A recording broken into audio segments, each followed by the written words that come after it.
Wait.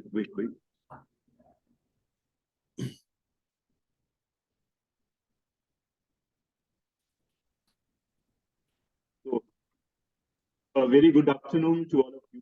Myself, Dr. Ritait, on behalf of Amity Business School, Amity University, welcome Mr. Presenters and participants to the IT session of this international webinar seminar on CIBMIT 2024, which is thematically focused on various facets of information technology in context of Bharatiya model of development, rethink, reorient, and reinvent India. I want to request technical team to please play the digital profile of Dr. Divyanshu, Mr. Divyanshu sir.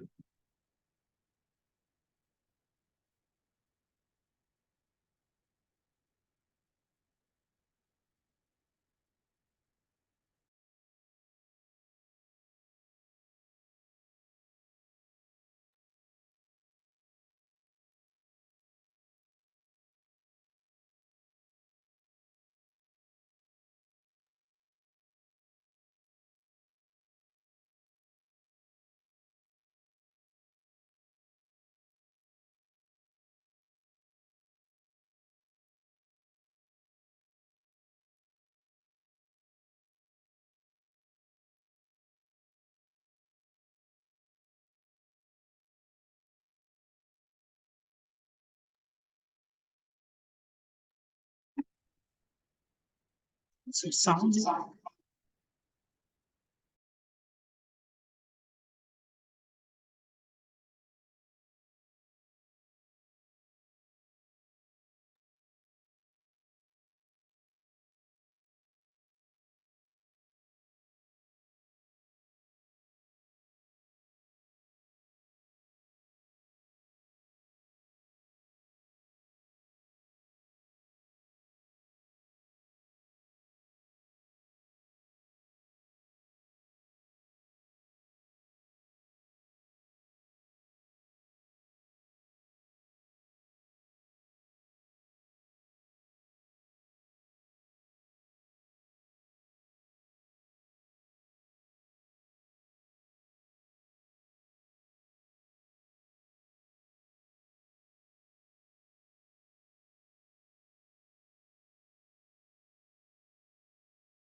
Hello, can you hear me? Yes, sir. Yes, sir. Okay, sure. Mr. Divyanshu is co-founder and CEO of Redinant Innovations, a cybersecurity startup focused on IoT security and threat intelligence, cyber warfare and cyber defense. Redinant Innovations is one of the fastest growing IoT cybersecurity startups which develops amazing products in CCTV network security, IoT security, open source intelligence. Mr. Divyanshu is an alumni of IIM Bangalore, IIT Delhi and BHU with more than 25 years of experience in technology R&D, business strategy, cybersecurity, threat modeling and open source intelligence, networking, IoT security hardware and software security. Mr. Divyanshu is co-inventor of 3 patents, has co-authored papers in IEEE and a book, Emerging Dimensions of Business and Management. Mr. Divyanshu has previously delivered keynotes and other talks at DoD Australia, World Bank Linux Symposium Canada, YESIST 12 Sri Lanka and Thailand, NASSCOM conferences, Digital India Conference, different IITs, etc.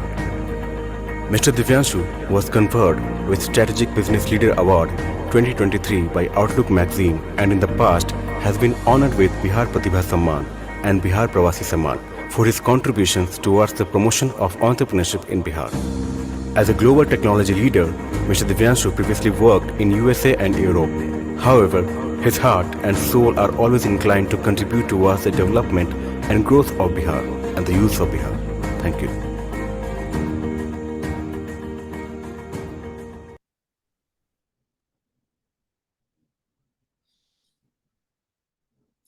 Now, I want to invite our patient here, Divyanshu sir, to enrich us on the same. The voice is breaking. So, Divyanshu sir,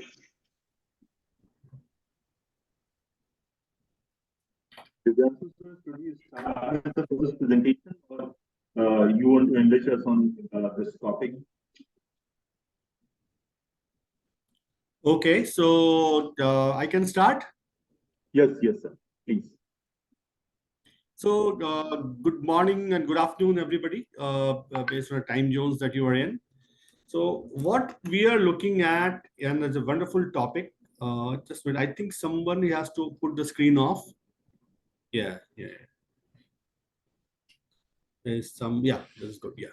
So it's a very interesting topic that what we call is a Bharat way of development and Bharatiya way of innovation and overall the things. Because when we stand here today at the helm of affairs, when we see the country moving in a globally expanding economy, there is a lot to learn what India has been doing. And what I say sometimes is, it's important to look inward. It's important to understand what we have been doing, what was our way of doing. That a civilization which is like 13,000, 14,000 years old has survived so many calamities, might have seen many global warming, might have seen, already has seen a lot of aggression, but it has survived. So there are certain things that is there to learn for the world, the new world, as we say, that how this, what were the tenets of this organization to survive. In the, I will say, realm or the paralysis, I will say parenthesis of the business theories, when an organization stays there for 100 years, like Tata's, G, right? We say there is something basic tenets in the organization that new businesses or startups should follow. Similarly, if we expand our view and take a civilizational view, there are few civilizations which have seen ups and downs, but have been there moving forward, have been there giving back to the world, have been there to make a world a better place in terms of knowledge, in terms of wisdom, in terms of living together, right? End of the day, all of us or most of us live less than 100 years. But the happy 100 years, happy 80 years is the secret sauce. So there is a lot to learn from the Bharatiya way of development. And what we have to feel proud is we are a part of that. Our DNA carries the secrets, the ethos of the way of life, which has made a civilization live more than 5,000 to 7,000 years. Not many have them, right? Not many have them history of before Christ. We have it. Not many have found Ram Setu, or not many have temples and other places like Nalanda, which were much before the civilization, like kind of whole human civilization started growing up. So what we look forward is to relook on that and see that, yes, as a global, also, I will say, perennial learning civilization, India, what it is, what is there to take back from what we were?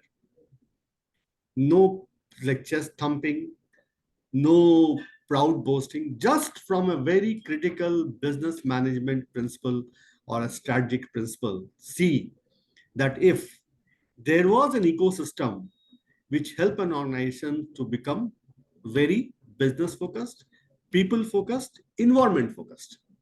So I'll take you through a little journey. So one thing is to say that we had certain things with us which we're very proud of. Another thing is to find the evidence of that, right? So if we find the evidence of Ram Setu, Or if we find the evidence of Dwarka, which our Honorable Prime Minister took a dip in the sea and saw, we saw a full city there. How come this was possible? A city cannot be formed because without a civil, I will say, system, civil societies, rules, structures, commerce, and ecosystem. We had all of this. Now, if we break it down, and I was delivering a talk some other day on design thinking, what we told was a big way to learn in design thinking is to take ecosystem management and what we call stakeholder management. The Indian or a Bharatiya way of development has complete ecosystem or stakeholder management principle inbred in that. Otherwise, if we would have not done largest number of lakes in the world, if you visit Kakatiyas in, I'll take you through entire India, Kakatiyas, who were the rulers or the kings of Andhra area, which is completely a drought-filled area, they would have not survived. You cannot survive without water. And this area, the where it is located, is very harsh. We had very harsh summers. Now, what do the kings do? They did not build dam because storing too much water at too much place, there was a risk analysis of earthquake. Because this area lies into a plateau region, Deccan Plateau, which has fault lines. So they built small lakes. If you see today what we talk of cloud computing built of small servers. We talk of Amazon, which is an aggregator for small sellers. So if you extend this argument and see that what Kakatiyas were doing that time to safeguard themselves against scarcity of water, were they doing the right thing? Yes, they are. So that's why they had harsh winter, but there was water and there was no flood because there was no water body which was too large to flood the entire civilization. Now they also did not need dam because we see today a lot of dams cause a lot of environmental and other issues. I'm not against them because somewhere it is needed, but there is also an alternate way which is imbibed in the Bharatiya way of development. So what I'm trying to tell you is, it's unfortunate that we were not good at documenting things. So we never documented that chronicle of water management in a water scarcity area. But we had it. We had it as a proof when you see so many lakes in that Deccan region. Similarly, when you come to Bihar, if you say where Patna, where you are and I'm from, whole of the development of the Gangetic Plain is they kind of been largest fruit basket of India or world. It was the center of learning from them for Nalanda, to a lot of debate on society, a lot of debate on democracy, Vaishali, a lot of debate on religion. That was the highest level of genesis there. So if you see, we have a lot of scientists, a lot of good bureaucrats, a lot of technology leaders coming out of that region who strive in excellence. So the first, so that again, the region-wise, if I say, Bihar has a lot of control or a lot of contribution towards the excellence of the society. What is R&D today? So if you see Bharatiya way of living, the region which was blessed with water went to a higher level of learning, right? It came up with sutras of a lot of scientific research, then Narayan Singh, then a lot of other scientists that came out of that area. And at the same time, it became the hub of knowledge for the entire world in Nalanda. So connecting the dots back, if we see a Harvard today, and we understand that Harvard is where there is a lot of prosperity, right? America is the most prosperous nation of the world. So it has contributed the maximum towards I will say innovation, research and all. Now, if you bring this story back, 3,000 years back, we were already doing it in Nalanda, in Takshilas, the areas where people were a little happier, people were looking for larger excellence and larger goods. So Bharatiya way of learning to Bharatiya way of innovation was an example that you have examples of zero coming down. You have example of a lot of innovative tools and techniques coming out. You have now example of a lot of larger businesses coming out where no monolithic structure was there, but total trade.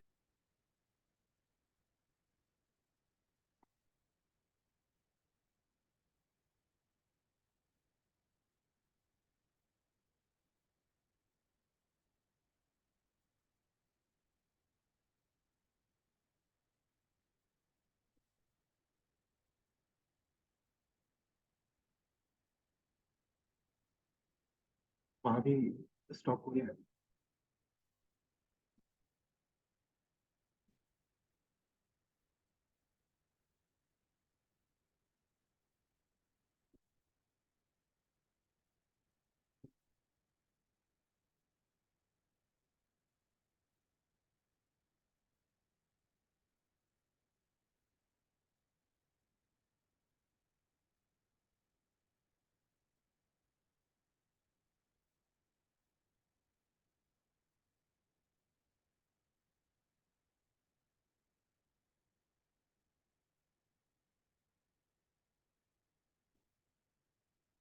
My bad, the connection just snapped. So, and we did not have the fallback, so I got stuck.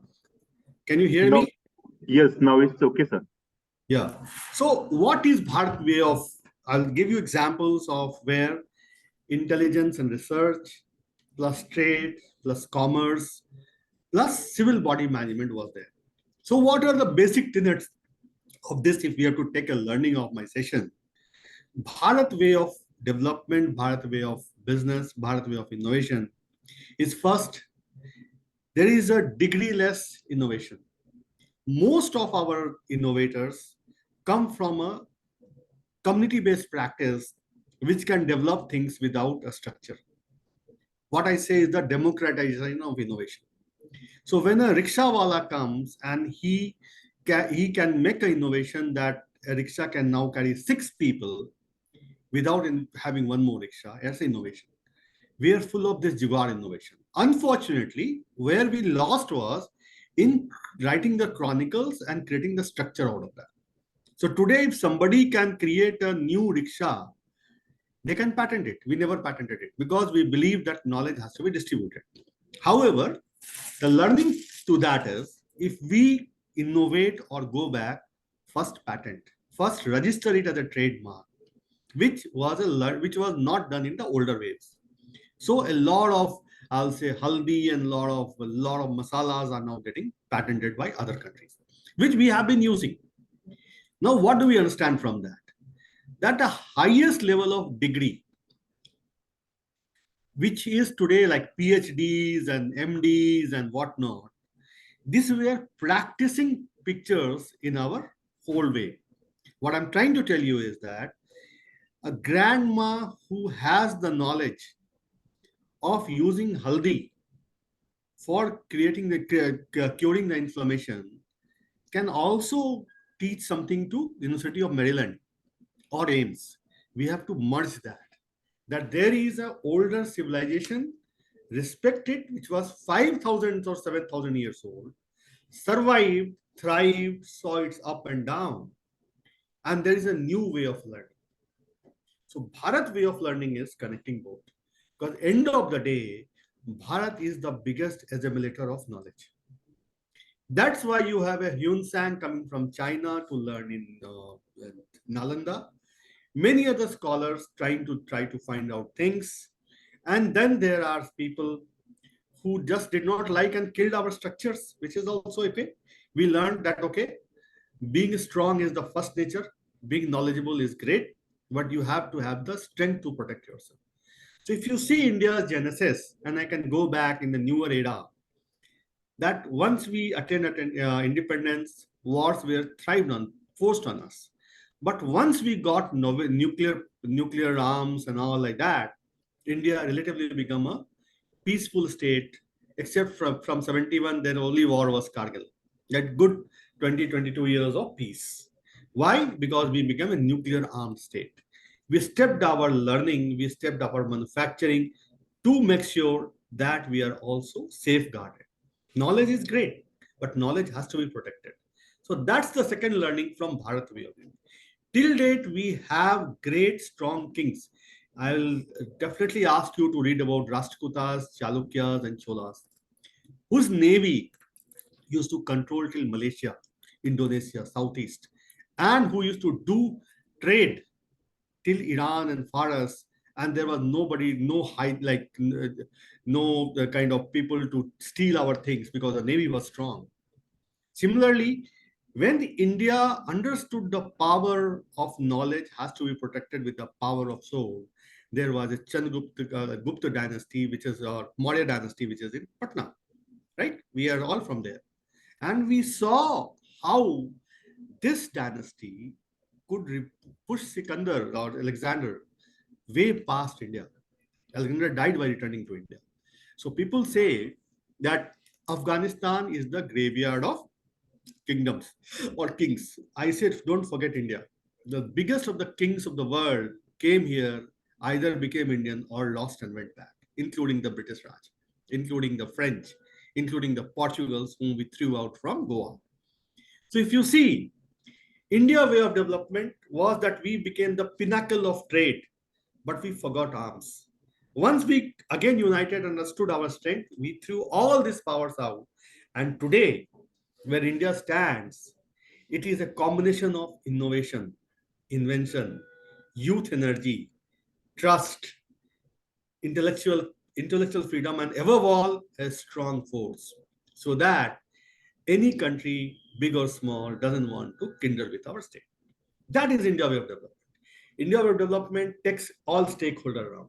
How? There is a research. So you have like, even if we call it like task-based society, which became, it was not that, it was a practice-based society. People chose to become experts in knowledge and denouncing throne. They became Brahmins.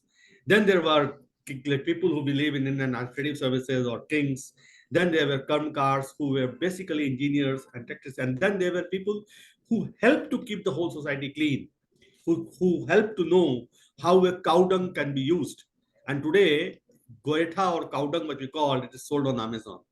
So if there is a learning to take out, is the Indian way of development is a string of pearls. It starts with the highest level of knowledge, where Shukracharya creates the Jiro. It starts with the Aryabhat, and then it goes to the last people who created goetha, or who created, like I will say, shoes from the leather, or who created structures which allowed the city to be cool when there is a sun and hot when there is a lot of winter. So that is the Indian way of development. There is no PhDs, there is no Harvard kind of distinction, and gurus can come from any walk of society. The most knowledgeable guy in terms of dharma was a Brahmin, if still there, who lives in a small temple. He or she doesn't have a house. And then there are, or priest, what we call, and then there are teachers and scholars who keep reinventing the things, giving out new theories. Then there is engineers who are karmkars, and then there are finally people who keep this thing. That's why you have, when we go to our Vedas or we go to our scriptures, you see each of them playing very important role. There is no differentiation. The king bowed to Raja Harishchandra, bowed to the guy who helped him put the pyres in the dead bodies, right? So what we are saying is, based on the role-based society, what we talk in business today, that role-based privileges to be given, it was already there in our society. Only thing, we forgot about it. And we wanted to unlearn and relearn and new learn the things, except for that it was a different language. We have seen everything. We have seen the importance of trade. Today, if you say India's trade capacity was 28% of the entire world GDP. What is Amazon? Amazon is a platform with trades. Anybody comes and sells there. So technically, India was a place where people from all over the world came and sold their stuff. We helped people from different castes in the society to take their things because we had a very strong trade connect, customer trust. We had it. That's why people from different civilizations who did not speak our language used to trade with us. The people in Faras did not speak. They speak Farsi. We use most of the Pali, Sanskrit, Tamil, and our languages. but they traded. Similarly, we export a lot of things to Southeast Asia, where people did not learn that. Third, we also traded a lot with China at one point of time. To wherever the water was, our footprints were, because we were very good businessmen, entrepreneurs. Small, big, doesn't matter. Each of us had a supply chain, a logistics to take the things from like non-sea areas like Patna and finally end up into Southeast Asia. Then we were a good, very good tradesmen. Now, who are the tradesmen? Craftsmen, not sorry, tradesmen I talked about it, craftsmen or skilled workers. If you remember, there is a lot of footprint of Indian workers in coffee growing in Sri Lanka. And then it goes till Bahamas Island, West Indies. Because Britishers who were ruling India at some point of time could not find a better agriculturist. So that's why a lot of people from where we live, Patna and all, were pushed that. It's like engineers from India in today's world going to United States and doing software, right? And lastly, we were very good in accounting and management because our principles of accounting and management still holds. That's why Todarmal, who was advisor to Akbar, followed what was practiced earlier. So what I'll say in summary, and I have to summarize it, is the Bharatiya way of working is about taking a step back, writing the name of all the stakeholders on the board, then assigning the role to them that what each of them bring to the table. Stakeholders are not degree oriented. Stakeholders are not designed by from where they come, but what value they add. So a sailor or a boatsman was equal stakeholder, the king whose stuff was going to be exported. And lastly, where we missed was the practice of profession of arms. That's why a civilization which has civilized, which has survived for 5,000 to 700 years, had to see the dark night. So in summary, we can imbibe a lot of things from what our ancestors have done in terms of reaching out, in terms of good practitioners, in terms of law-abiding traders and workers all over the world, but also keep our house strong. Also know how to protect our business, how to protect our ethos, and how to protect our value. So I'll stop here and I'm open for any questions that you ask, or more than happy to contribute any other way. So thank you, sir. You have started from Dwarika, Ram Setu, and Katya's ways of developing ponds, and through that example, you have explained that how we should work on decentralized development of our economy. And you have also discussed about Nalanda, Takshila, and finally you have shown different ways of Bharatiya model of development, like Jugaad, community-based development, grandma theory, and knowledge should be protected, and role-based society. So thank you, sir, for enriching us on Bharatiya model of development that is totally rooted in our old culture. So thank you, sir. Thank you. So should we start our presentations? Sure, we can. So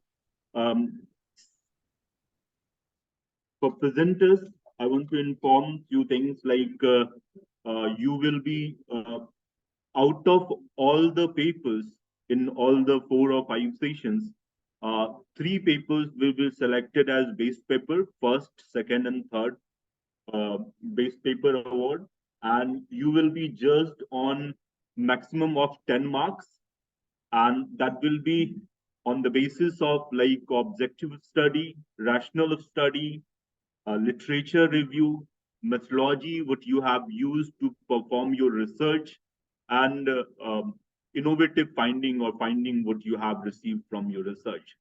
So, and your presentation time will be maximum of 10 minutes. So please wind up your presentation with all the important information except discussing the not relevant information. So The first presenter is Aishwarya Singh and Dr. Sapna Sugandha. Okay. And the title of the study is a study on the adoption of technology and digital literacy in retail business in Patna, Bihar.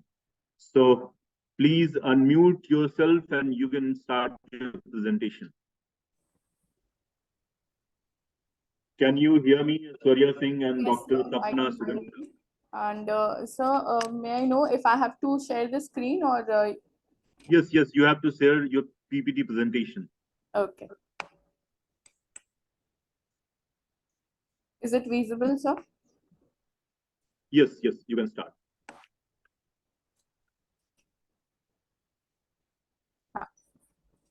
A very good afternoon, respected sir and fellow participants. I am Aishwarya Singh, PhD scholar, Department of Management Sciences, Mahatma Gandhi Central University. I am honored to stand before you today to present the findings of my study on the adoption of technology and digital literacy in the retail businesses in Patna, Bihar. This research represents an exploration of the evolving landscape of retail in one of India's most vibrant and rapidly developing regions. Um, in recent years, the retail sector has undergone a profound transformation driven by technological advancements and changing consumer behavior. From the rise of e-commerce to the integration of digital tools into brick and mortar stores, retailers are facing unprecedented challenges and opportunities. Our study focused specifically on Patna, the capital city of Bihar, and the state known for its rich cultural heritage and entrepreneurial spirit. Despite its historical significance, Patna has been relatively slow in embracing digitalization compared to other metropolitan areas in India. Our research sought to understand the factors influencing the trend and to provide insights into potential strategies for accelerating the adoption of technology in retail business. Some of the objectives of my study is to assess the current level of technology adoption among retail businesses in Patna, to assess the correlation between customer demand influence and technology adoption among retailers, to identify the key determinants, and also to identify or to explore the challenges that they face on a day-to-day basis. Am I audible, sir? Is everything fine? Yes, ma'am. Okay, Please continue. sure. So literature review, as I have thought of doing this paper in different phases. So for now, as the date were very close, so because of the limited and the time constraint issue, I have done a literature review and got some of the questions from the literature itself and asked these questions to people, the retailers, and they have given me certain answers. I have had a talk with almost 100 of people, 100 of retailers in Patna, and the questions have been taken from these sources only, from the literature that I've reviewed. It is a mixed method of, for now I have used a mixed method approach, which is quantitative as survey, also a qualitative interview. The key findings, if I talk about, basically the retail business operating in Patna are male dominated. Most of them, the women are not even interested in answering the questions if you go and ask them to answer or to talk. When I see the graph, basically youthful demography and dynamic workforce is there. Maximum of the people are in the age group of 21 to 30. And also there is a substantial presence of middle-aged people, which talks about the stability and experience in the workforce. Maximum of the retailers are graduates as well as postgraduates, and the respondents, we had a talk and asked what is their comfort level with the different technologies that they use in their business, and they had, most of them have said that like significant amount are saying that good, they have a good and excellent approach towards technology adoption. which talks about the positive outlook that they have towards using technology in business. Some are saying poor and fair, which shows that there is a lack of digital literacy in the surveyed respondents. The objective was to assess the current level of technology, where we have tried to find out what are the technologies that these people use. So we have taken certain standards like Microsoft Office POS system, UPI, IMS, that is the inventory management system, CRM, customer relation management system, and maximum of the people have said that they used UPI, and it is the most used digital payment system among retail business today. Significant reliance on technology by point of sale system, online ordering and delivering platforms, and inventory management systems are also commonly used. They use smartphones and laptops more than desktops or desktops, which shows or indicates a shift towards the portable and versatile devices for conducting business activities. When it comes to identifying the key determinants, we have seen that they prioritize the ease of doing business, like the ease of new digital technologies. It is very user friendly. Like UPI, you don't have to learn anything before using UPI. They just come and give you the tag and everything is done. So it is easier for them to use. That is the reason why they're more into technology these days. They're using it more. There is a pressure of competition. People have said that a lot of competition was there. Frankly, from the time COVID-19 entered, this need of digital technology has exponentially increased. We had they talk about the enhanced customer engagement and satisfaction. They also think that before taking any sort of the implementation of technology, it is important for them to understand the rate of investment, the rate of return that they're going to get from the invested amount in technology. Data security and privacy is a very big issue there. People say they have been fraud. They have seen people doing frauds, and it becomes very difficult for them to take care of that because they're not very literate with they're not very friendly with technology as for now. Then, as I said, COVID-19 has been a very important milestone in exponentially increasing the need of technology. Again, the objective is to assess the correlation between the customer demand and influence in technology adoption, where Pearson correlation have been used. And we got customer demand and the openness to adopt the two variables are the customer demand and the openness to adopt new technology. And it is 0.29, which shows that there is a moderately positive relationship between two variables by rejecting the null hypothesis among the surveyed retail businesses in Patna. It implies that the increase in customer demand, the tendency of the retail business to adopt digital technology also increases. As customer demand increases, there is a need for retail businesses to be more open to new technologies. To explore the challenges faced by the retailers, there are certain challenges that they have talked about. Is the cost of implementation. At times, they do not have the initial amount for or the maintenance amount, the license fees issues, so they cannot afford to have a new technology in their business. Then lack of technical abilities. Lack of technical abilities also is a challenge in Patna for sure, because people are not so much well trained or maybe professional enough to deal with technical things for now. Formal training has not been given. Most of the prominently only those have got the training, formal training that are associated with some big firms, but normally they do not have any sort of formal training. They resist change. Of course, they have an issue. They understand that this can harm their progress, or this can be difficult to progress them in the. They have a fear of job security, and which makes them resist change. Payments also get stuck because of internet connectivity. This is one of the most important problems that they have been talking about. That internet connectivity has a issue. and the threat of data breach, security issues, fraud, and unauthorized access. Recommendation: it will be recommended that regular training programs and workshops should be taken care of by employers. Yes, sir. You have crossed the time limit. Okay, sir. It's just over. I'll just wind it up. Um, You have crossed the time.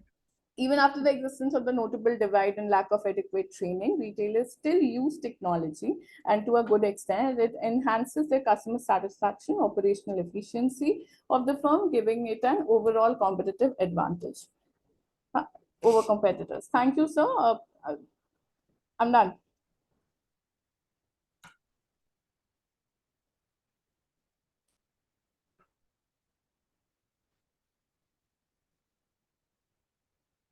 Thank you, Aishwarya.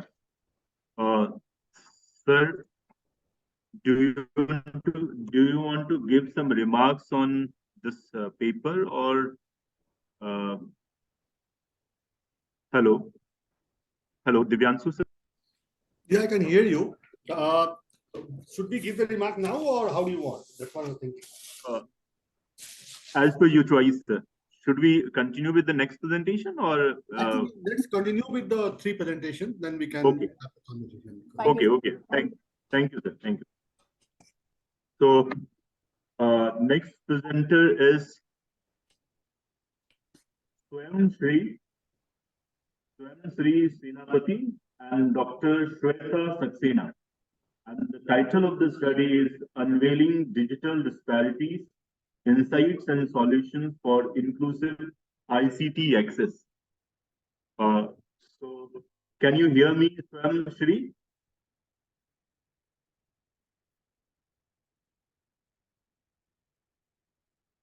Swayam Sri or Dr. Shweta Saxena? Are you here?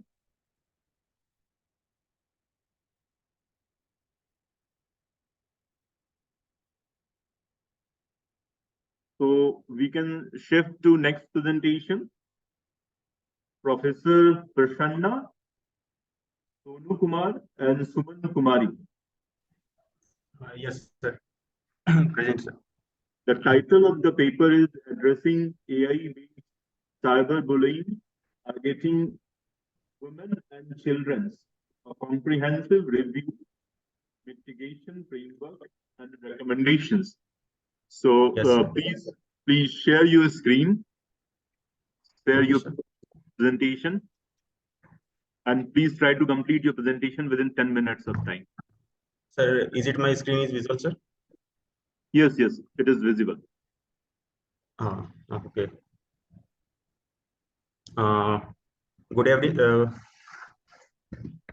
Good evening, everyone. Today, I am very much excited to present our research paper titled Addressing AI-based Cyberbullying, Targeting Women and Children, a Comprehensive Review, Mitigation Framework, and Recommendation. My name is Sonu Kumar from MC Department, along with my co-author Suman Kumari and my faculty guide, Professor Prasanna sir, Assistant Professor, Amity University, Patna. Moving forward to our abstract part, our research delves into the pressing issues of AI-based cyberbullying and its impact on the safety and well-being of women and children in digital age. We provide a comprehensive review of prevalence, impact, challenges, and mitigation strategy related to this form of cyberbullying. We emphasize the urgent need of proactive intervention and collaborative efforts to address this growing threat effectively. Moving on to our introduction section. AI-based cyberbullying basically presents unique challenges due to its automatic and often anonymous nature. In our paper, we aim to bridge the gap in understanding by examining the prevalence, impact, and challenges, and some mitigation strategy specific to AI-driven cyberbullying targeting women and children. Our goal is to equip researcher, policymaker, educator, and other stakeholders with insight needed to develop targeted intervention and support mechanism. Moving forward to next slide. To the problem statement, the proliferation of AI-driven technology has led to more sophisticated and pervasive cyberbullying targeting women and children. However, the existing research often lack a comprehensive understanding of this phenomenon. hindering effect intervention effort. Our paper seeks to address this gap by providing a thorough analysis, AI-based cyberbullying, and proposing a practical solution. Moving to our literature review part, our review highlight that the prevalence of the form of AI cyberbullying, including deepfake attack, automated trolling, and AI-generated hate speech. We also explored that profound impact of cyberbullying on victims, encompassing psychological, social, and educational consequences. Additionally, we discussed the challenges in combating AI-based cyberbullying, such as identifying AI-generated content and navigating judicial complexity. Here are some mitigation strategy. We propose the several mitigation strategy tailored a combat to AI-based cyberbullying effectively. First, technological intervention, AI-powered content moderation and sentiment analysis for real-time detection and mitigation. Legal framework, extending the legal framework to prosecute the cyberbullies and regulate tech platform. Educational initiatives, promoting the digital literacy and resilience building among women and children. Collaborative effort, government agency, tech companies, educators, parents, and advocacy group collaborating to combat the cyberbullying. Now moving forward to solving the problem-solving strategy to address the challenge posed by AI-based cyberbullying, stakeholder can implement the following strategy. We can enhance the technology capability, strengthen the international cooperation, advocate for update to legal framework, promote digital literacy and resilience building initiative, and foster the collaboration between stakeholders. Now I'm concluding this session. In the conclusion, AI-based cyberbullying poses a significant risk to the safety and well-being of the women and children in digital age. By adopting the comprehensive solution and fostering the collaboration among the stakeholders, we can effectively combat this growing threat and create a safer online environment for all. That's conclude my session. Thank you for your attention. Thank you, Sonu Kumar. Our next, Yeah. our next presentation is of Dr. Avinash Kumar, Nikhil Ranjan, and Asad. So, are you here, Dr. Avinash? Hello, Dr. Avinash, Nikhil Ranjan, Asad. No. So we are moving to the next presentation. Tanu, Priya, and Dr. Sushil Sarna. Tanu, Priya, and Dr. Sushil Sarma.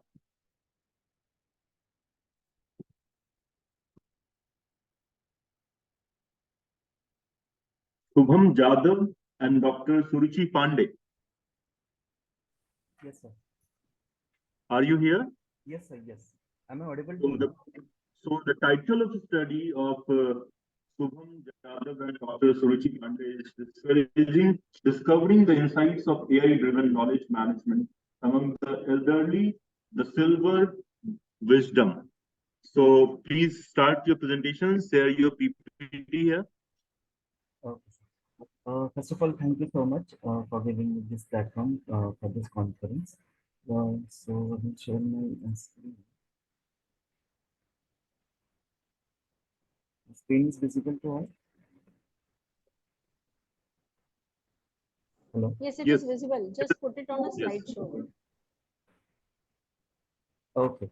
Our topic name is discovering the insights of AI-driven knowledge management for elderly, the silver wisdom. So, which is presented by me, Shubham Jadhav, and my guide, Dr. Suruchi Pandey. Suruchi ma'am is associate professor from Symbiosis Institute of Discipline Management Studies from Pune, and I'm research scholar. Under her. Okay. So let's start with the introduction. Introduction. As you know, artificial intelligence is being incorporated into more and more aspects of daily life, where technological innovation is a thing. So here I joined like artificial intelligence with a knowledge management system, particularly for attractive application and AI-driven solutions to facilitate the effective information organization, retrieval and utilization for the silver generation, basically. Also, the effect of the AI on different demographic groups have received a lot of attention, but the relationship between AI and elderly is still fascinating and has not received enough attention. So we have made this topic for like aligned with the AI and knowledge management system, particularly for silver. Also, this research paper it aims to explore this intersection with particular focus on AI-driven knowledge management system for senior population. So that's why we put it the silver wisdom. So they will have a proper solution from the AI basically. So our objective of this topic is to identify the current AI-driven knowledge management system, where we investigate and compile a comprehensive overview of existing AI-driven knowledge management system, specifically designed for us for use by the elderly individuals. Our second objective is to evaluate user experience and usability, where we assess the usability of user experience of AI-driven knowledge management system among elderly users. Uh, our third objective is to examine impact of the information access and retention, which is also for among elderly individuals, where they are including their ability to learn new information and recall previously learned knowledge. Also, we are investigate like the fourth objective is investigate social emotional well-being, where investigate the potential social emotional benefit of AI-driven knowledge management system for elderly users.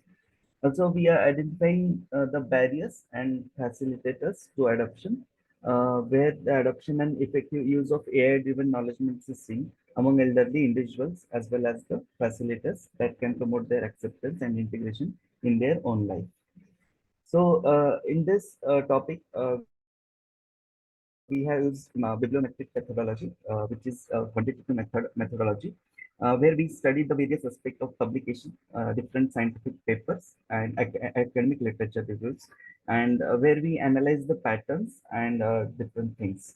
So, you can see here the bibliometric methodology. How it works, bibliometric methodology, where we first of all we form the query formulation, where we put different keywords which are relevant to our topic, where I put it these keywords like silver generation, aging workforce, AI, knowledge management, elderly, and bibliometric analysis. From this, we got bibliometric data from Scopus. So for this, I got data from the Scopus from different papers, where I find out the authors. These are the common bibliometric analysis thing, which is like author, country, institution, journals, journal and subject, and related keywords. From this bibliometric data from Scopus, we finalize the data in quantitative analysis, where we link between the authors, country, institution keywords by R and R Studio. So I mentioned here R and R Studio BiblioShiny because I use this BiblioShiny software to analyze the data and to get the final evaluation of bibliometric data. So I will move. I will give you the presentation of bibliometric. What the specific data I got from bibliometric analysis. So here you can see most relevant authors for this particular topic. So you can see here is the most relevant authors which I listed here. This data which I got from the Scopus papers. So these are the Zhang X, Zhang Z. These major are the from Chinese. You can say authors. So next is a co-occurrence mapping I got from this methodology for this topic. So co-occurrence map of like we can see the specific author keywords which I use. You can see knowledge management, artificial intelligence, learning system, decision support system, knowledge based system. So these are the major author keywords which is cited and which is used by authors. You can see trends in AI-driven knowledge management system. This is the knowledge management network, which I also put it in my paper, full paper. So you can see there is, this is very huge network. So uh, there is like point-to-point connection between so many kind of points. Knowledge management with the particular, like as I mentioned, knowledge management with elderly silver generation. So these are the connections point for knowledge management network particularly. So this is a cluster by author coupling. So this is also data which I got from the bibliometric analysis. This is a tree map of knowledge management and AI, where you can see the percentage, authors, and different keywords, which will be at the Scopus papers. So from this methodology and this topic, these are the findings which we have got. So first finding is like improved information access and retrieval. It is like one key findings of this research. It is that like AI driven knowledge management system significantly enhance the information access and retrieval among the elderly users. Second is enhanced cognitive and engagement and learning, where AI driven knowledge management system promote enhanced cognitive and engagement and lifelong learning among elderly individuals. Third is reduce social isolation and loneliness. This is another significant finding, is that like AI-driven knowledge management system plays a crucial role in reducing social isolation and loneliness among the silver generation. Also, challenges in technology adoption and uses. So this research also identified the challenges in technology adoption and uses among elderly users, where factors such as limited digital literacy, concern about privacy and data security, usability users pose significant barriers to the effective utilization of the AI-driven management system. So these are the findings which we have put in here.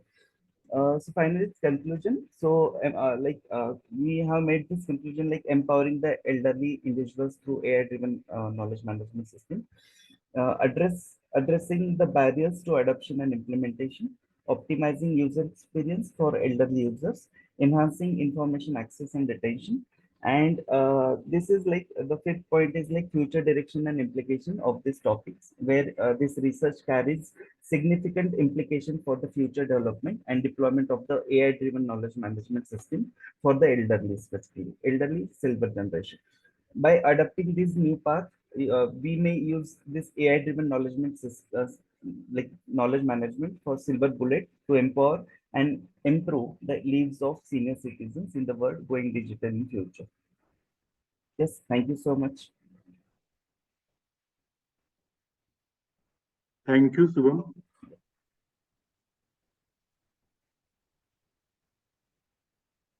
So, Divyanshu sir, Yes. Yeah. do you want to give some suggestions to? Yes.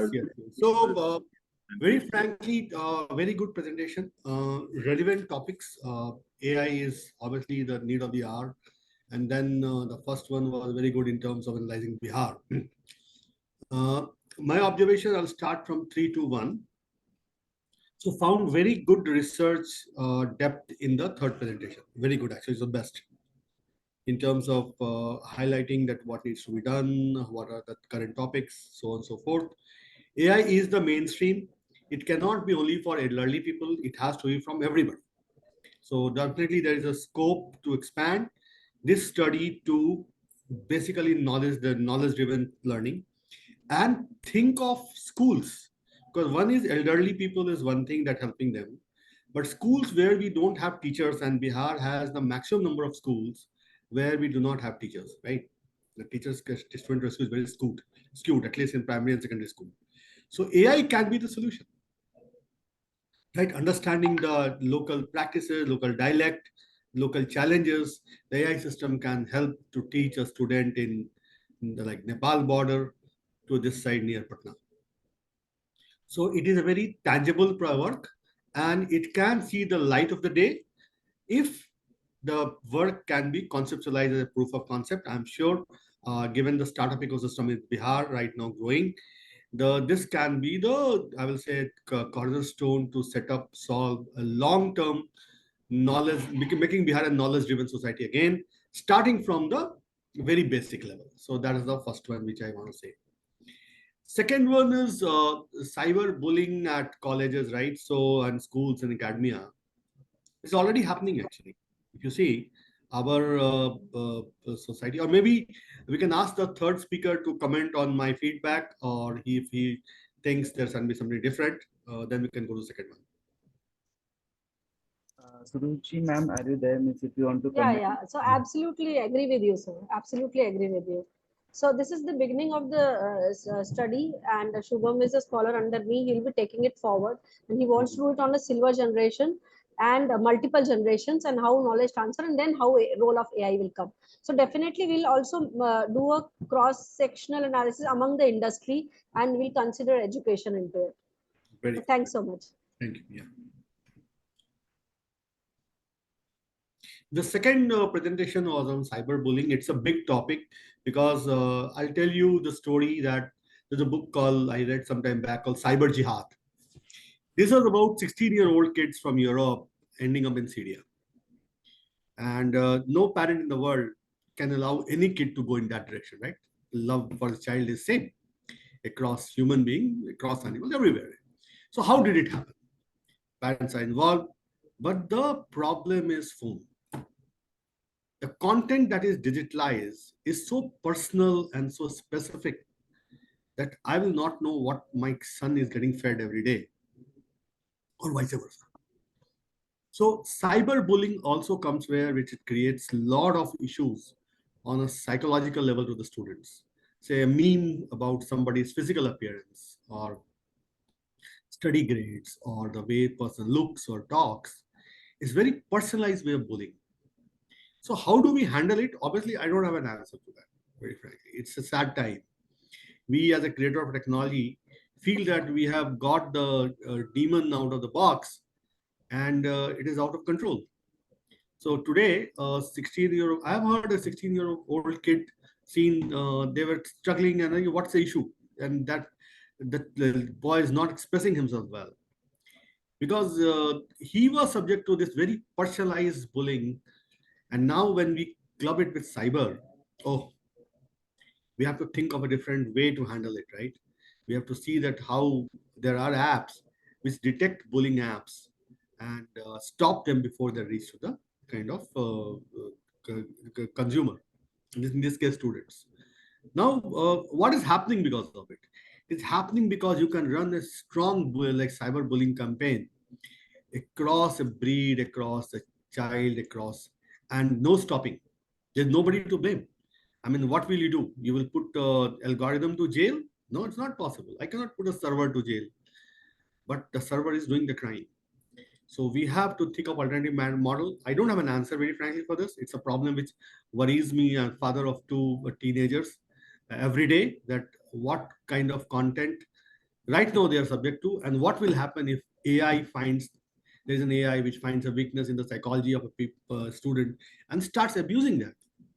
And this can drive to anything, can be suicide, can be like depression, a lot of things. So we as grown up have to think more, have to have more interactions. So wonderful topic to kind of, I'll say, socially very, very important topic, which is very relevant and which must be addressed at its root before cyber becomes so big that like AI becomes so big that we cannot handle that. So yeah, maybe some words from the paper author or guide can help. What do you think? Yes, sir. Yes, sir. You have said correctly, sir. We need to implement some laws and regulation regarding so many AIs implemented in our industry, and we need to stop them. Which AIs need to be publicly available or which not to be publicly available. And so many students are committed suicide. Committed suiciding in our society. Recently, we got to know about deepfake. Deepfake is really harsh in the society, sir. What I can say about it, and we need to seriously implement the laws by laws regarding this AI thing, sir. Laws, and also see, laws are one thing. Laws will not Yes, solve sir. it. Laws are one You thing. have to Yes, sir. solve it with technology. Yes, sir. Right. So you have to Yes, sir. solve with a counter algorithm, Counters. Yes, sir. Yes, which sir. can Well, detect and tell that, though, like it can give a rating that this AI is targeted to abuse you. yes. So we have to think about alternatives which are technology based. The law Yes. cannot. The law doesn't stop things too much. Law is just for law-abiding people. Criminals are not law. Okay, so I will certainly encourage you to do more research in this area and come up Okay, with sir. countermeasures Okay, sir. there which can government or society can adopt, because that's what we expect from academicians, to come up with a novel way of solving a problem which is not there right now present. Okay. Yes, sir. Right now I am doing more and more work on that, sir. Okay, very good. Yeah, keep in touch if you need some help on anything on AI or something. we can Okay, definitely. sir. Yes, Sure. okay, sir. Thank you, sir. Yeah. The first presentation, unfortunately, my audio was very but I like that whole concept of reading Bihar and then coming up with ecosystem. But here I'll do a little differently. I like to engage with the author first and ask her to summarize in 2 minutes what is the way forward. Skilling is an issue, I know. Market is an issue. Hello, So, sir. yeah, what do you think about it? What's the way forward? Sir, I think there is a urgent need to address the digital literacy of people in Bihar. Especially when I'm talking about Patna, they are not in a state to understand how this digital thing can, exponentially help them in increasing their competitive advantage over the competitors, and maybe they can become global leaders. For now, they're not even aware of such things. They know that itna kaam chal raha hai, it's fine, but they do not have the ability to for now they do not have the ability to understand the repercussions, or maybe there are threats that are there. Of course, everything has its own sword. For me, I think I have to work more on it and understand how people are understanding the digital world right now, in Bihar, in Patna especially.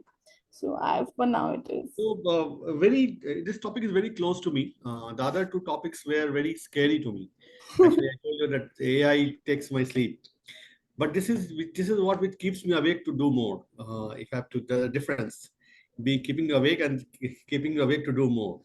So in my view, Bihar, I'm from Begusarayi and from Patna. So and I told I left Bihar, Bihar never left me. So that's my closeness. So very keen to work with you on certain things you can drive. Being Sure. outside, I can think 100 and do 2. Being there, you can do 20. At least you can do 20, and I can help you with thinking and all. We are driving certain changes in Bihar through Bihar Cyber Resilience Center and all. But if the question which you brought was there, I'll throw you some ideas or some, I'll say, pointers. See, one thing is that motivation. Yeah. See, I studied because I had to go to IIT, right? There was a motivation. Otherwise, people don't study. So you have to see that how it is incentivizing the traders, incentivizing the local population. Or Yeah, it is in the first phase, sir. I was just in the first phase because we have the time constraint in doing this work. So I presented what I have learned till now, what I have subjected to right now.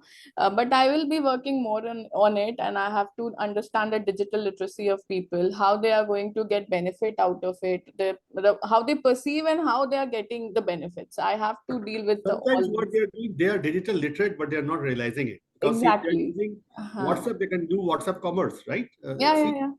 If they are using They're using Facebook, all of it, but they're not very much inclined towards, they are it's not using it for business or not using business. for their like profession, if I have to Yeah. say. So that's the gap that we need to bridge. Well, Bihar literacy, I see people expressing a lot on Facebook, actually most from Bihar, And writing. most of them are graduates, postgraduates, but still they have this lack of digital literacy, the lack of digital divide in Yes. between. So, So their energy has to be channelized in that time. So yeah, quickly, yeah. I agree with you.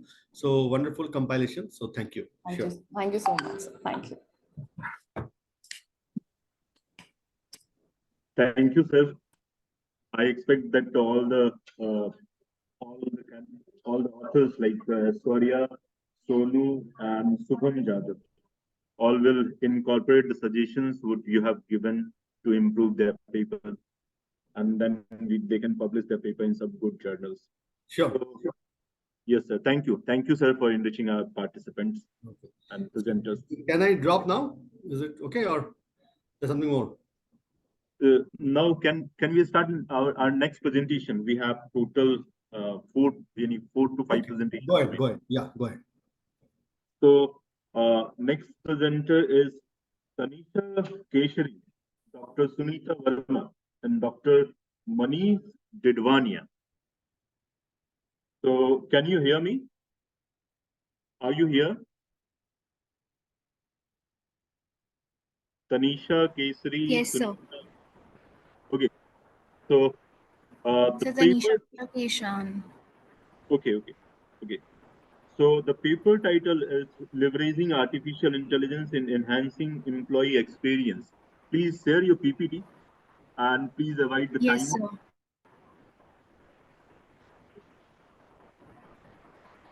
So wait a minute.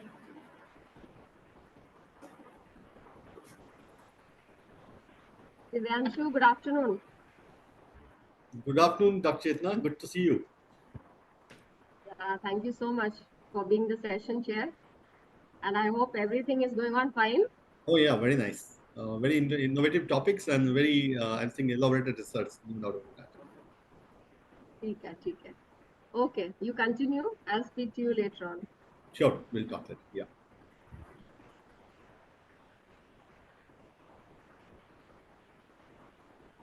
Okay, Tanisha, please share your presentation.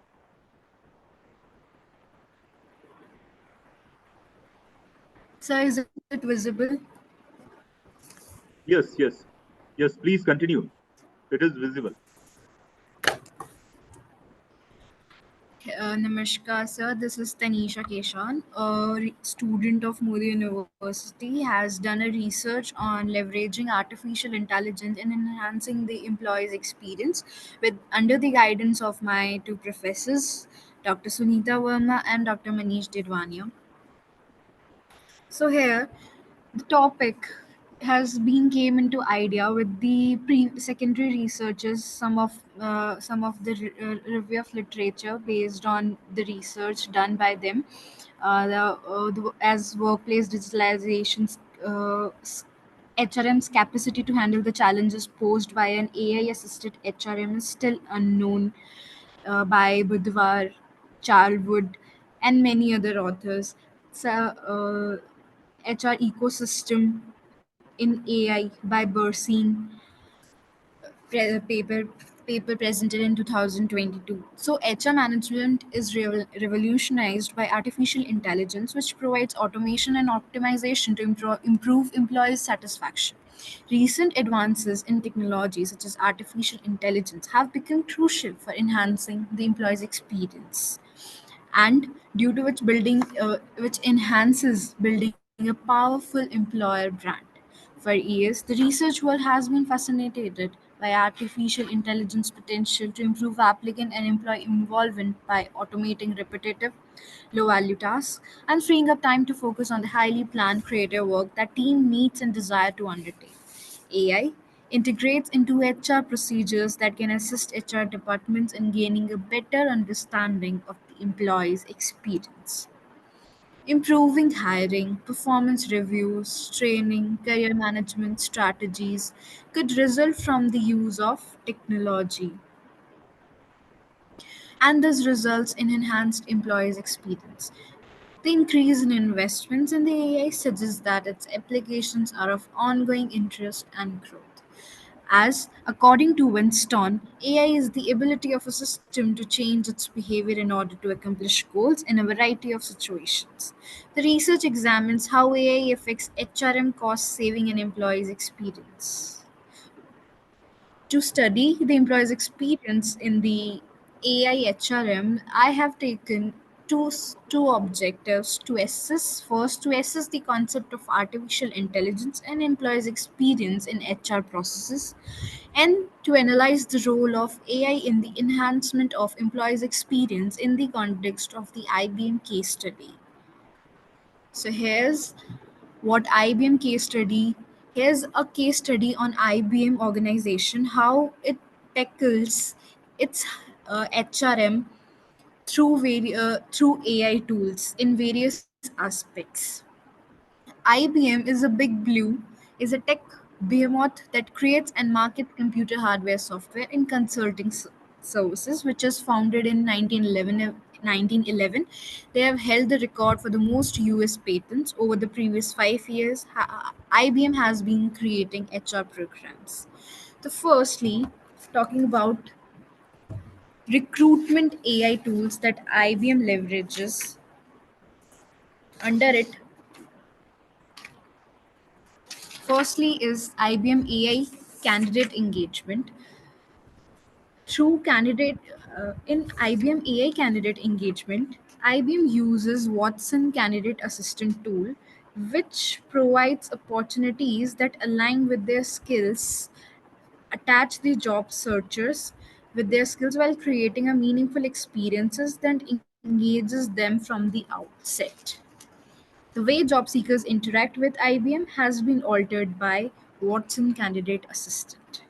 Watson Candidate Assistant is the AI program which is created to tackle such problems.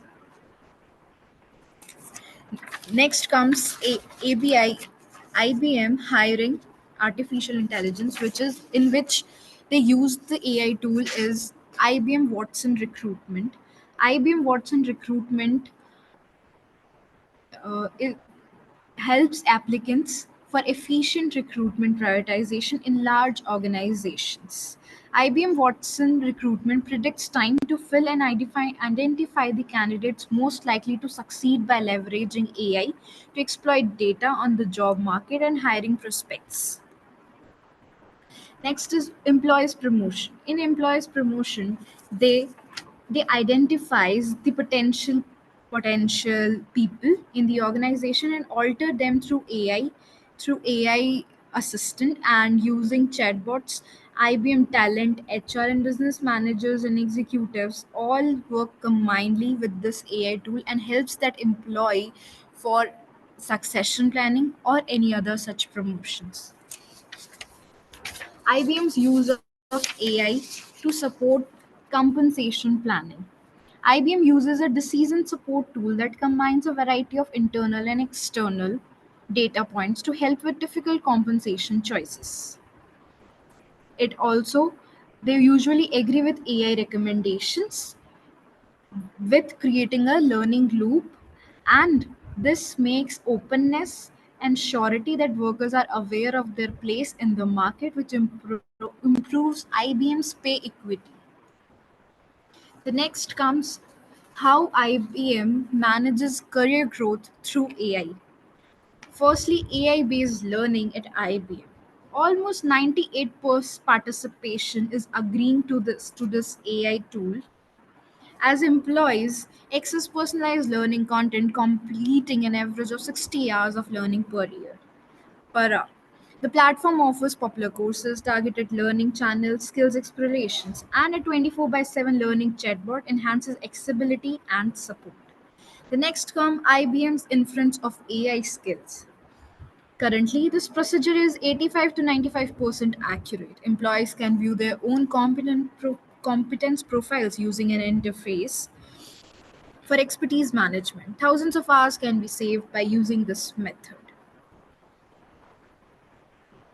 IBM is able to pinpoint specific interventions to close skill gaps as a result through this AI tool.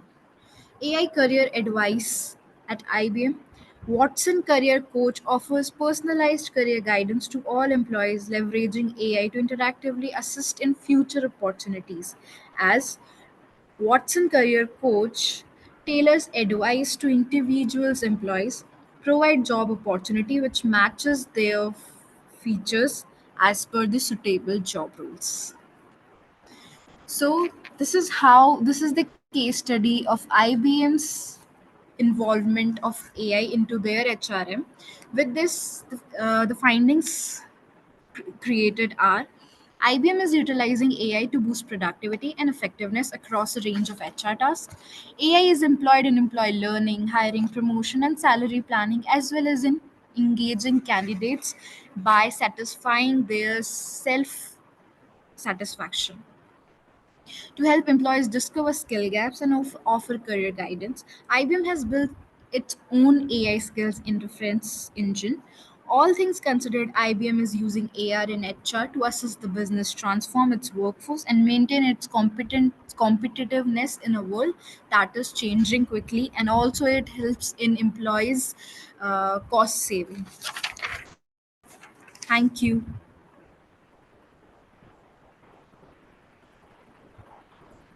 Thank you, Tanisha. So our next presenter is Dr.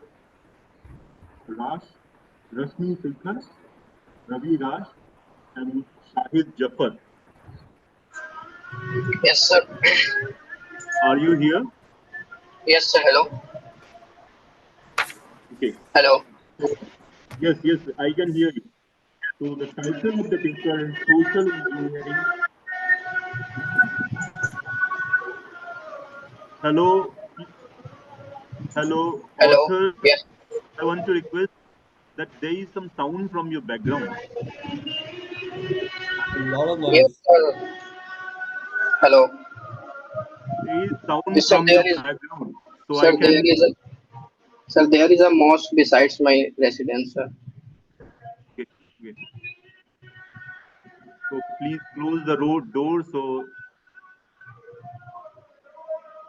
we can hear you in a better way. Okay, sir. All the doors are closed. Okay, now it's okay. So Okay. May I title of present, the sir? paper is Social Engineering and Cybersecurity, an in-depth analysis of attacks, impacts, and prevention strategies. So, uh, so Ravi Raj, you can continue your presentation. So this is Shahid Zafar. Okay, Uh, please start. first of all, good afternoon to one and all present here. And today my research topics is social engineering in cybersecurity and in-depth analysis of attacks, impacts, and prevention strategies. This paper is done by me and Ravi Raj under the guidance of Dr. Rashmi Shekhar ma'am. This is the my presentation flow. Now start with our first slide, that is what is social engineering. Social engineering is a technique used by attackers to manipulate individuals into divulging confidential information, providing access to restricted systems, or performing actions that compromise security. This can involve psychological manipulation, deception, or manipulation of human behavior to exploit vulnerabilities. The practice of social engineering has evolved significantly over the centuries, from ancient civilization to the digital age. While the tactics and technologies may have changed, the underlying principles of manipulation and deception. Social engineering uses psychological manipulation to basically trick employees into making security mistakes or giving away sensitive information. No one is immune. Many smart and careful people can fall victim to a social engineering attack without even realizing it until it is too late. Vigilance and common sense are the keys to protection. Now, the next slide is about the social engineering realm of cybersecurity. The first is human elements. Social engineering exploits the weakest link in cybersecurity, humans. No matter how secure a system is, it can be compromised if individuals can be manipulated. Now, the second is bypassing technical controls. Social engineering attacks often bypass traditional technical security measures like firewalls or antivirus software by targeting human psychology. Third is versatility. Social engineering attacks can take various forms, including phishing emails, pretexting, betting, or even physical intrusions, making them versatile and difficult to defend against. Now, the fourth is low cost and high return. Social engineering attacks are relatively low cost for attackers but can yield high returns in terms of gaining unauthorized access to sensitive information or systems. The fifth is awareness importance. Effective cybersecurity strategies must include educating users about social engineering tactics and raising awareness to recognize and resist such attacks, making it a crucial aspect of cybersecurity defense. Now, next is the evolution of social engineering in the realm of cybersecurity. The evolution of social engineering in the realm of cybersecurity has been marked by several key developments and shifts in tactics. Here is chronological overview. The first is early forms, that is pre-internet era. Before the widespread adoption of the internet, social engineering primarily involved direct interpersonal manipulation and deception. The second is rise of phishing. Phishing is the most popular and powerful attacking method. Like it comes into existence in late 1990s and early 20s. With the proliferation of email and online communication, phishing emerged as a prevalent form of social engineering. The third is expansion of tactics mid 20s. As cybersecurity measures improved and user became more aware of traditional phishing techniques, social engineers began to diversify their tactics. Spear phishing, which targets specific individuals or organizations with personalized messages, became increasingly common. Fourth is advanced social engineering techniques. Cyber criminals and state-sponsored actors began employing more sophisticated social engineering tactics, often as part of targeted attacks known as advanced persistent threats. These attacks involve social media manipulation and psychological profiling to craft high convincing and tailored messages. Fifth is emergence of insider threats. Insider threats, where individuals within an organization knowingly or unknowingly facilitate security breaches, have become a significant concern. Social engineering tactics may be used to manipulate insiders into disclosing sensitive information, bypassing security controls, or facilitating unauthorized access. Social engineering, the manipulation of individuals or groups to perform actions or divulge confidential information, has evolved significantly. Next slide is about social engineering statistics.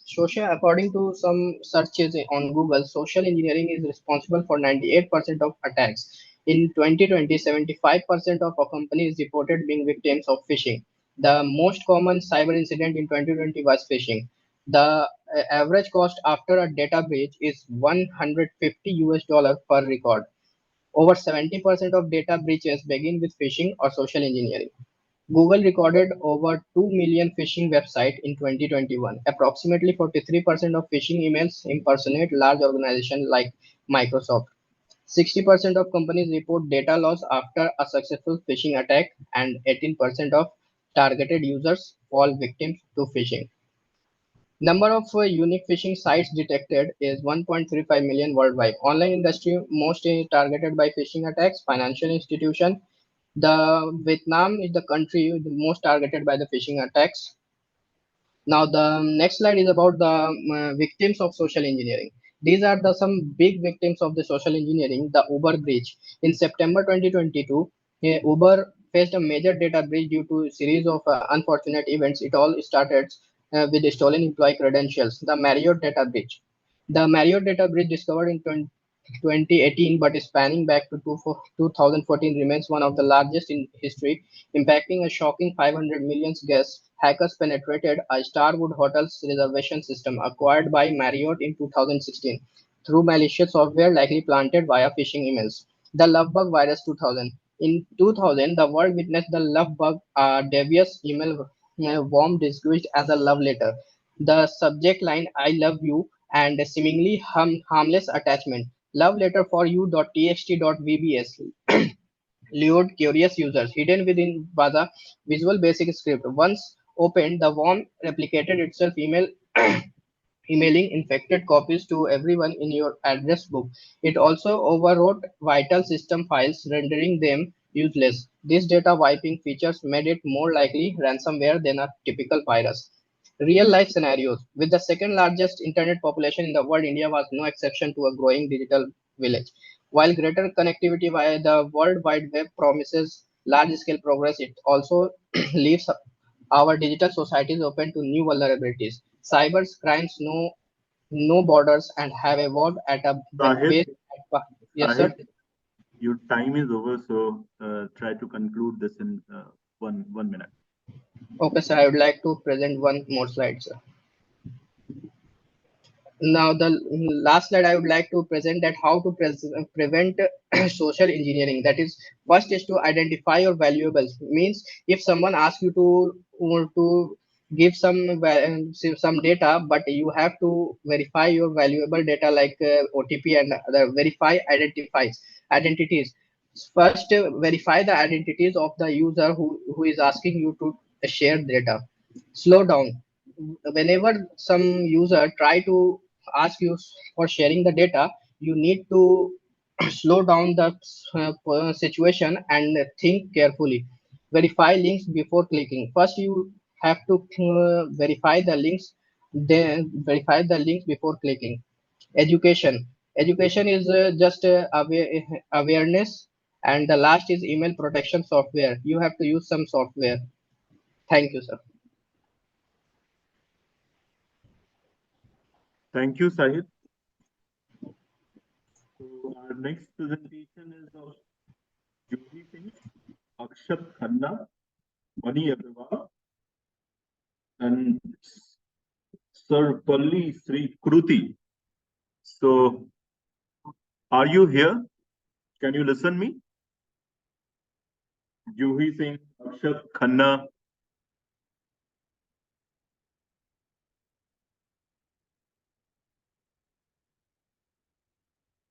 Okay, so I'm shifting to next presentation. So, Gautam Datta, Dr. Doyle Mukherjee.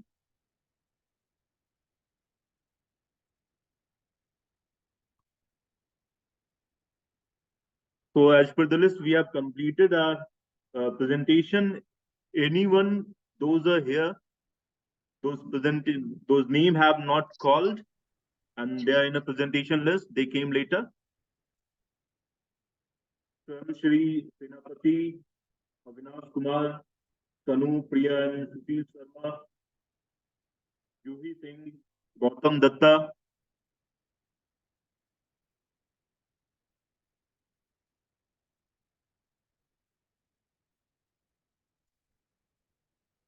Okay.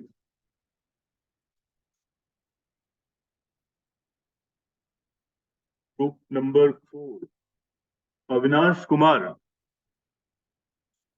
We have received Yes, sir. your. We have Yes, sir. received. Okay. Okay, Nikhil Ranjan. Yes, sir. We are presenting from Avinash sir teams. Okay.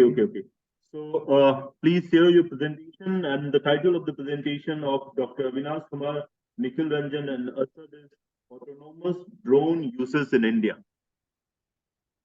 Uh, Good afternoon, everyone.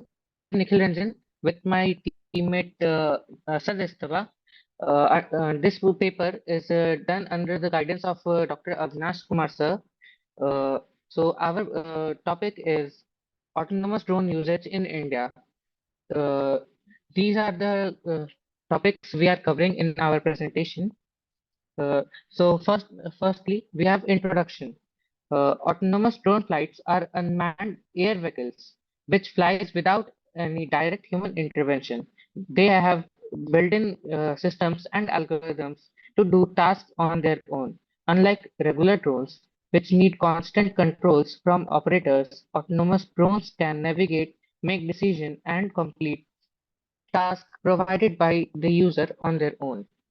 Uh, let's talk about the feasibility study. This study aims to see if using autonomous drone is practical and look at the benefits and challenges of using them in different industries. It focuses on how autonomous drones can be used in areas like Avinash, I'm just agriculture. interrupting you. Avinash, I'm just Yes, sir. interrupting you. Sir, Divyanshu, sir, can you hear me? Yes. I just want to make sure that our presenters are getting marks out of 10 for base paper award. You have a format. We can do that. So if you can give me. Dr. Chetna have sent you an email. Okay, let me check. That comprises that format. Okay, let me check. So you need it today or you need it in the evening today? Okay. By can you today, resend that mail? Can you resend that mail? By today, anytime you can. Okay. Can you resend that mail? Okay. Ma'am is sending that mail again. Mail, but reference Zoom link is there. There's a Zoom link there. Ma'am is sending that mail again. Yeah. Just say that. Yeah, no problem. On WhatsApp. Sure. Okay. Perfect. So total presenters, we have total 6 presentations till now.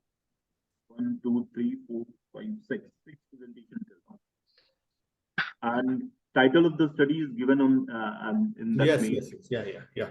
I have it now. Yeah, I have. So all the presenters will get marks out of 10. Okay. We'll do that. No problem. Thank you, sir. So yes, Dr. Avinash, you can continue. Thanks, sir. So we are talking about the feasibility study.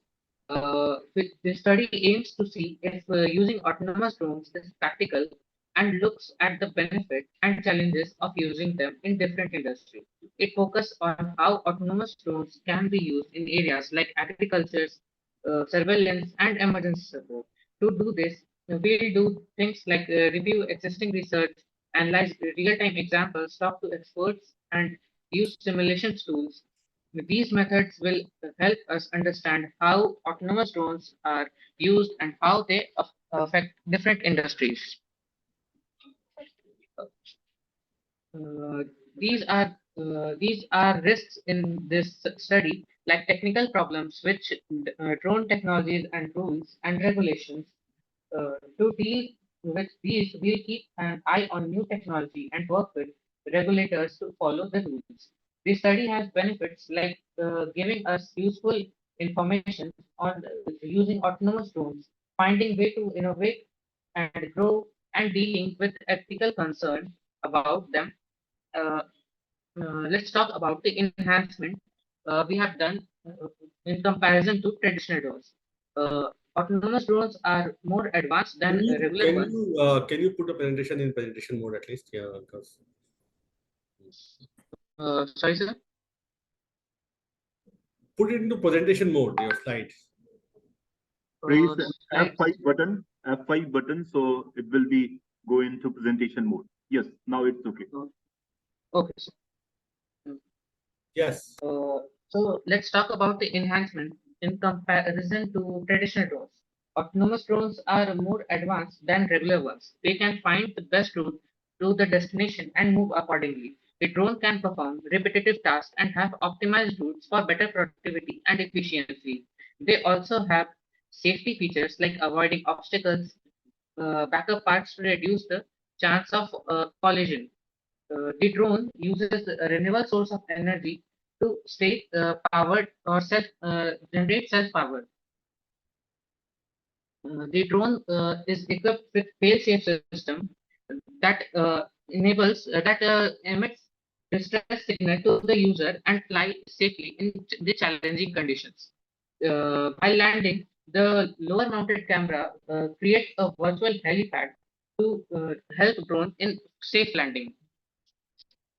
The drone operates without any external network use to provide best performance in remote and disconnected environments. The drones have dedicated mobile applications to enhance user experience and controls using voice assistant. Let's talk about the applications. This system can be used in multiple industries, like in environmental management. We can monitor deforestation, collect latest data about habitats and pollution. In disaster response, make quick response in emergency and rescue operations.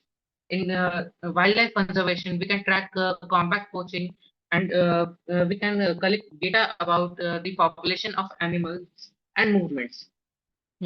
In precise agriculture, we can monitor the soil health, irrigation needs, and other essentials.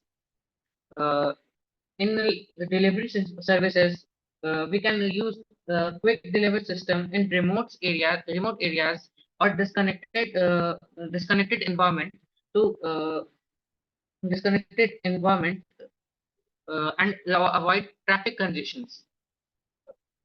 In public health, uses of drones like spraying insecticides in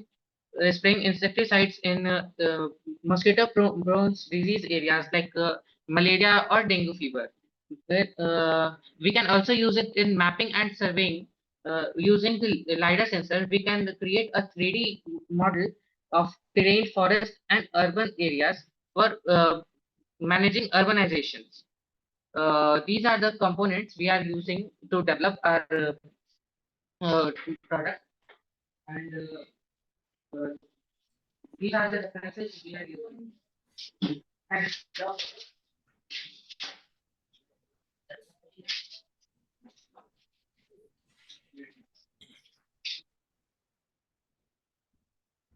so Divyanshu sir. Yes. So we are waiting for your remarks on. So good. So I'll tell you, drone is the new I'll say new age chariot for many things, right? If you see, if you guys follow warfare, Ukraine and Russia warfare, the warfare is decided by drones, the DJI drones.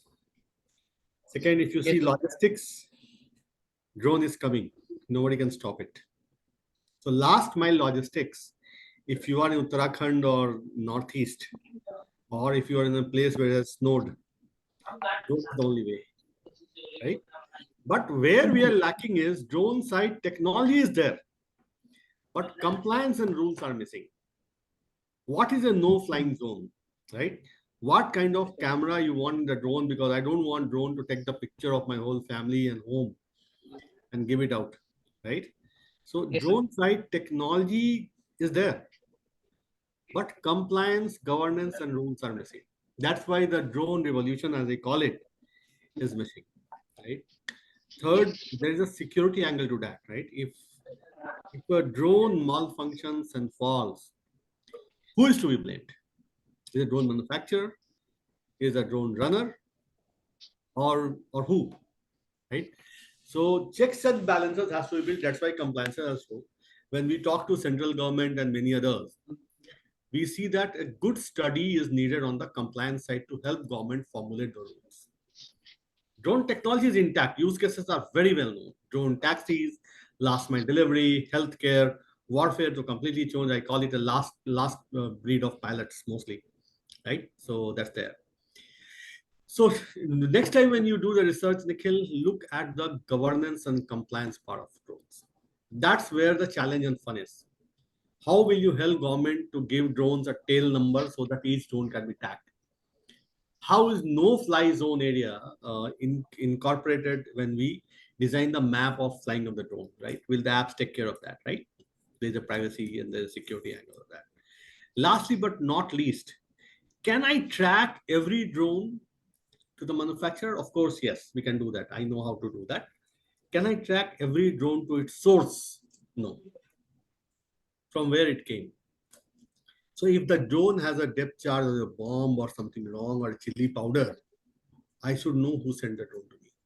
So these are the areas which I'll recommend you to study, because drone technology side, as I told you, it's a completely done and dusted. Very few things are left, at least for this generation of drone, not AI drones. But the governance, compliance, the management, the business aspect of it is missing. So when you do the research next time, look into that. Okay. Thank you, sir. We are currently researching on these topics, so that's why I did include this. Perfect. Thank you, sir.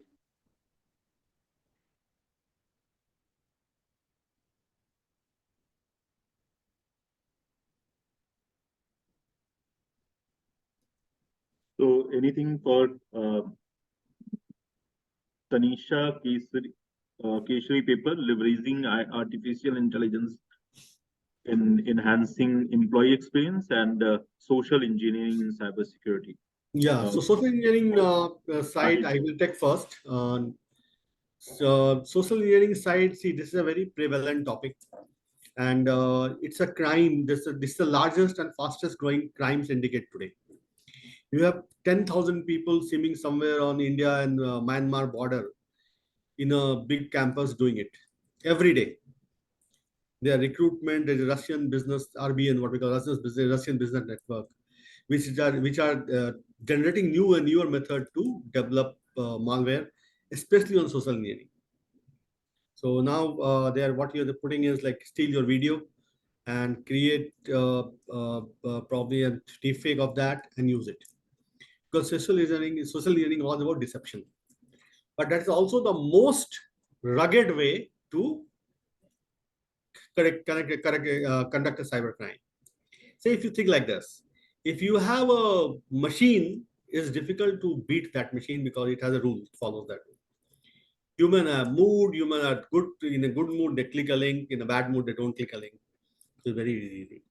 Where you have to merge is a social engineering to psychology, right? That's where how to understand that in a particular age group, say like 12 to 14, where there's a lot of inquisitiveness, you're understanding the world, you're learning, you click most of the links, right? Or when you don't care about anything, you are just there, you are lonely, and you are at 70, you click the links. Or can a social engineering be mapped to my need? Say if I'm looking for a fridge, for a matter, I want to buy a fridge or a AC. The worst kind of attack, which will impact me more, if they know me that I'm looking for AC and they send me an AC deal, I'll click it. Right? I'll not click a deal on Yes. Ferrari because I'm not buying a Ferrari. So social engineering and psychology has to map. And then you will have a cure for that. Very good research, but social engineering also from technology side is a very beaten topic. I work on cybersecurity, so we know it for donkey years. Okay, so Yes, where sir. we need to see is that how do you prevent that? One of the areas obviously is AI. That's what the promise is. That's what we also talk to customers. That when you use AI, it learns that how one can be fooled. Right? Social engineering about fooling people or organization. So we study your 10,000 mails, then we tell you that this is the way your 90% social engineering attacks will happen. So take it to the next level when you start working with this AI and then create a solution side. Okay? Okay, sir. Okay, very good. Thank you, sir.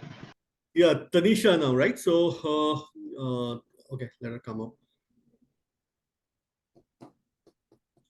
Topic was leveraging artificial intelligence.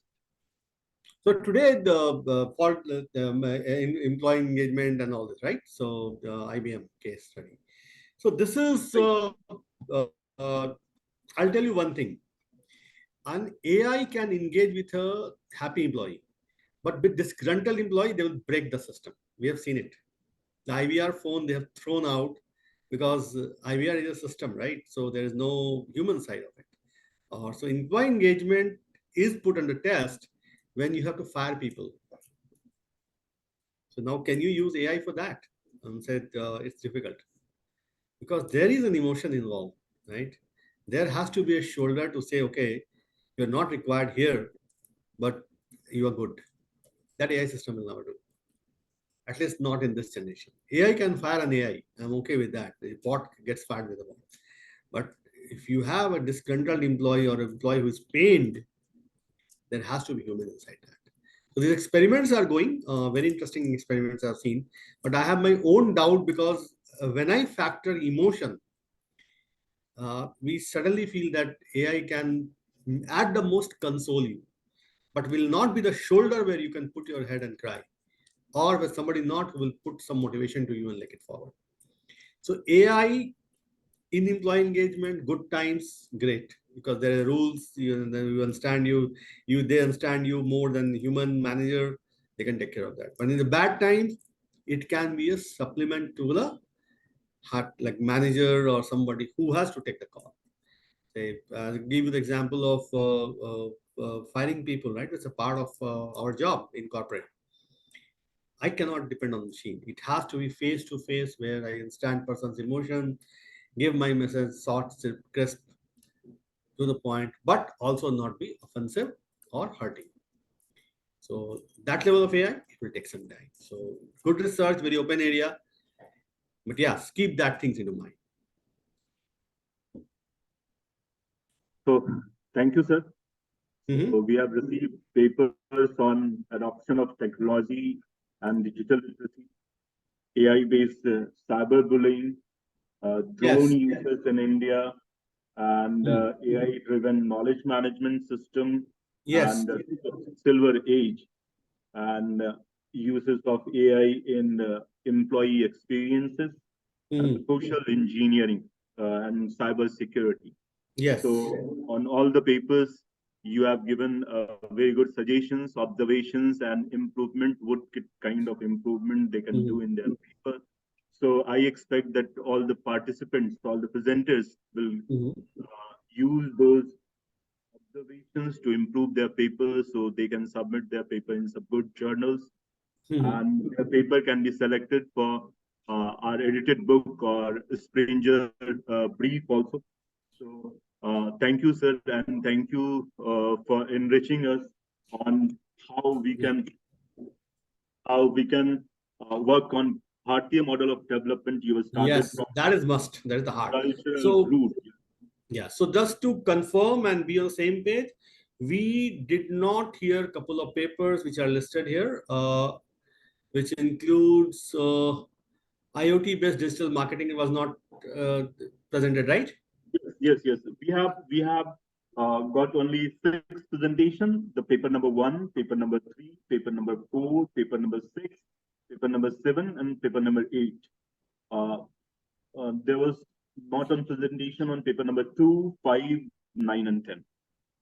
So paper number 2 was presented or not? No.